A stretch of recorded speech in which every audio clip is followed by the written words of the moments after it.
Where have you been? Walgreens. Okay, but I've been trying to call you for literally hours, and Walgreens is like right down the street. Like I could walk there from here. I said Walgreens, plural, with an S. Do not tell me that you went to every single Walgreens again. I gotta have my pops. Oh. Oh, and by the way, I might have maxed out the gas card. What?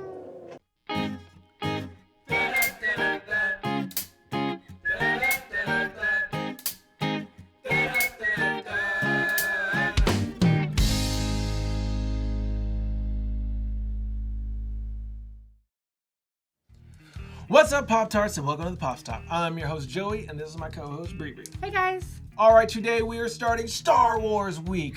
Pew, pew, pew, pew. You heard the man. It is Star Wars Week here at the Pop Stop, and it is a very exciting week. So basically what that means is everything we post this week, every video, every photo, everything is going to be dedicated to Star Wars.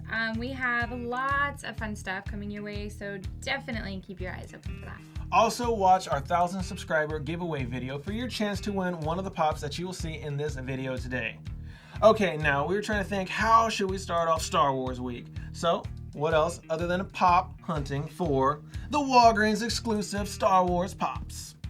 Yeah, we went to so many Walgreens today. Like, I couldn't even keep track of them. Like fives of tens of them. No, there were so many. Like, we went to the same store twice on accident. Well, that was your fault. Anyway, we were lucky enough to get these pops. It started off very rough, but then we split up in two groups and we were successful. Me and Bree started off in the outskirts of town, and we were lucky enough to find Pop Star Wars number 8 Boba Fett prototype. And at the same store, we found Pop Star Wars number 57, the Imperial Guard. Cleaned them out. Took them all. Took everything. So Digby and Claudia were in the city, and they were able to find number 56, the Snowtrooper, and number 2, Yoda Spirit Glow in the Dark. All right, so let's take a look at everyone's favorite bounty hunter. Dog? No, you know my backpack's got jets on Boba the Fett. All right, here we have Boba Fett prototype, which is Pop Star Wars number 8, the same number as the regular Boba Fett. Now, I believe this pop is based off the first concept art of Boba Fett and the prototype costume that they created right after A New Hope in preparation for Empire Strikes Back. Now, this armor is a sleek white armor, but it has a lot of the same things that stayed on the actual finished product of Boba Fett, like the rangefinder on the helmet, the flamethrower on the arm, the spikes on the boots, and of course, the jetpack. You can't have Boba Fett without a jetpack. So really and truly, my one gripe about this guy, and it's not even him, it's really the whole set, it's pretty obvious. There is no sticker on the front of this box. And I get that it's just a sticker. I get it's not a big deal. But we have the whole Marvel line, the Walgreens exclusive Marvel line. And I don't know, if you're not familiar with that, it's Punisher and I don't know, it's 4 guys. Spider-Man, Venom, Spider-Man Venom. 2099. Oh yeah, there you go. And they all come with this little yellow and black exclusive sticker. And so when I heard that they were doing another Walgreens exclusive, I was really excited. I'm thinking, I'm going to put them on the bookshelf together. Both sets are going to look awesome together. And I reach and I pick up this box and there's no sticker. So I was just, overall, I was just really bummed out. It's funny how we don't have books on our bookshelves. But anyway, there's been a lot of sticker issues lately. First, there's Iron Man Unmasked with the Amazon for getting the sticker. Then the Collector Corps changed the sticker. Now these don't even have the sticker, but because it doesn't have a sticker, doesn't mean it's not exclusive. If you take a look on the back of the box, it says right here, Walgreens Star Wars Exclusives. Now, valiant effort, Funko. However, one small thing, you misspelled Walgreens on the back of the box. So what is this? First you're trying to save on all that sticker money and then all that spell check money too? Okay, you can't really talk that much stuff because you're a terrible speller. Yeah, but I can spell Walgreens. I'll give you that one. All right, this is my second favorite pop out of this little line. So, Bree, what do you think of them? Okay, so this is actually my favorite pop of this entire line, but I love Boba Fett, so, I kind of gravitated towards him. So I'm not going to go into too much detail about the actual like sculpt of this guy, just because, you know, he's the same sculpt as the original Boba Fett. But if you're not familiar with that character, this guy is just, I mean, everything on him. He's packed full of detail. Everything is sculpted. It's carved. It's etched. I mean, there's not a painted detail on here. I mean, everything you see is literally 3D sculpted. He looks awesome. Now, I love the paint scheme of this guy. I love the bright white, the muted gray, and of course the really deep black. I mean, you know, he has a subtle look, but he has a powerful look, and he kind of almost looks like a classy version of Boba Fett. Yeah, like it's like, you know, he's very classy. His work clothes and his, like, you know, suit and tie right here. Let's go out. But this Boba Fett classy guy has to leave, and now we are going to bring in our next pop of the day, which is the Imperial Guard. Here we have Pop Star Wars number 57, the Imperial Guard, also known as the Imperial Royal Guard. Now, these guys are the sovereign protectors of the Emperor of the Galactic Empire. They first appeared in Return of the Jedi, and you see them again in Attack of the Clones and Revenge of the Sith. Now, you know them by their crimson red helmet and robe. Now, this guy looks kind of funny. He looks really funny to me. I mean, he's got this ginormous head. I mean, I know they all have big heads, but his looks like super big. And then he's only got his one arm there holding his, like, force pike. I think maybe like what kind of looks odd about this too is like the actual character, the helmet kind of like blends into the robe, and you know, this, you have like the helmet's here and the robe is here. But I agree 100% on the whole like arm thing. He looks very lopsided and almost kind of like an amputee. I do think that they did a good job on the actual helmet, like getting the lines, you know, spot on to capture the likeness of the character. However, the actual robe itself is not right. They made it look almost like a curtain, like just very, you know, I don't know, just very rippled. And the actual character himself, he does have that ripple more on like the sides, but he has more of like this, like the swoop draping that's like on his helmet. Sorry, little guy. But he has like more of that swoop texture down his front. So I thought it was kind of like weird that they just decided to, you know, throw a curtain around him and call it good.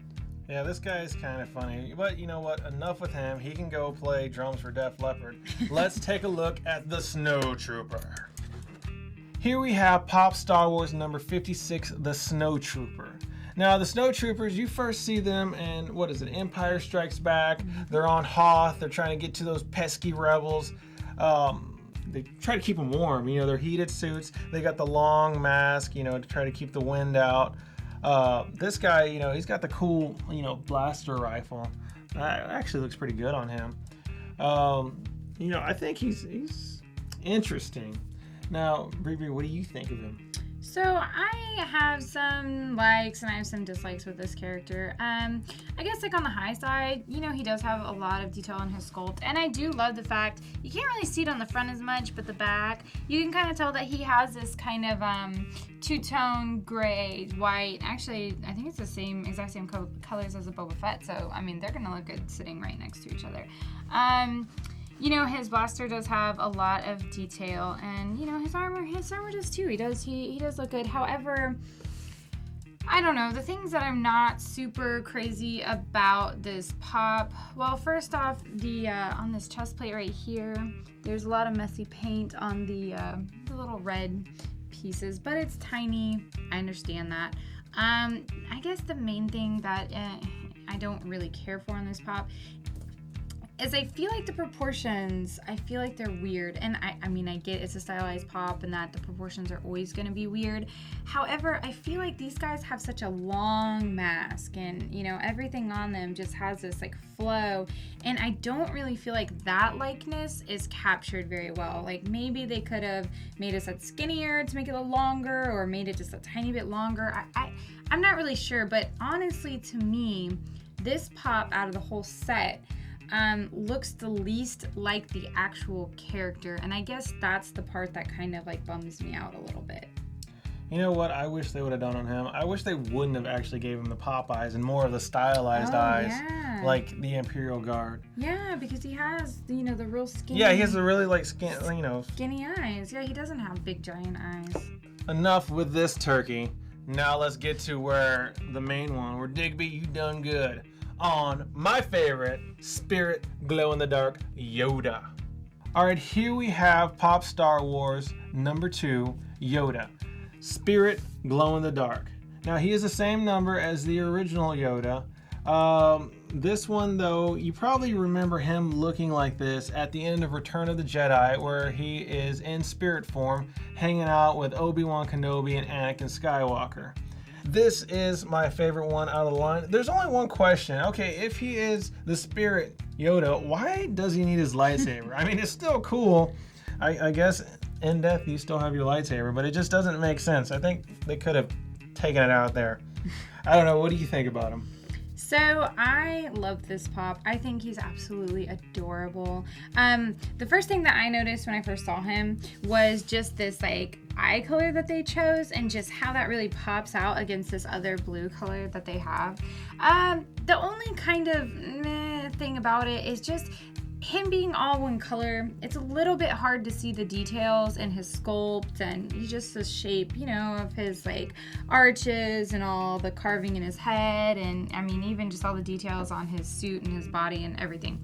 Until you get really up close and personal. But when you look at him up close, I mean, he is adorable. He is super, super cute. I mean, he's just, I don't know, he's so unique. And I think that's the thing that I love about him the most. He's actually our first full glow-in-the-dark figure. The other ones we have are just glow-in-the-dark paint here, glow-in-the-dark paint there, and it's glow-in-the-dark. So this is really, really cool that the whole thing glows, and we haven't yet gotten to see it glow. We're charging him up right now, so I'm really excited to actually see what he looks like in the dark.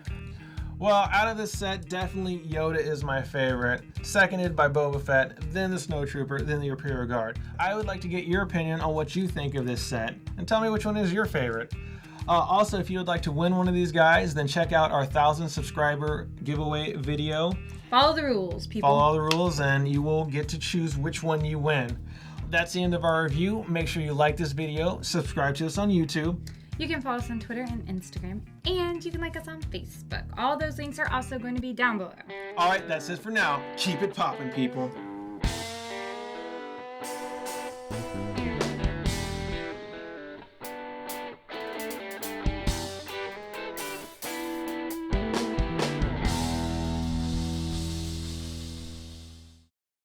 Smoke me a kipper. I'll be back for breakfast.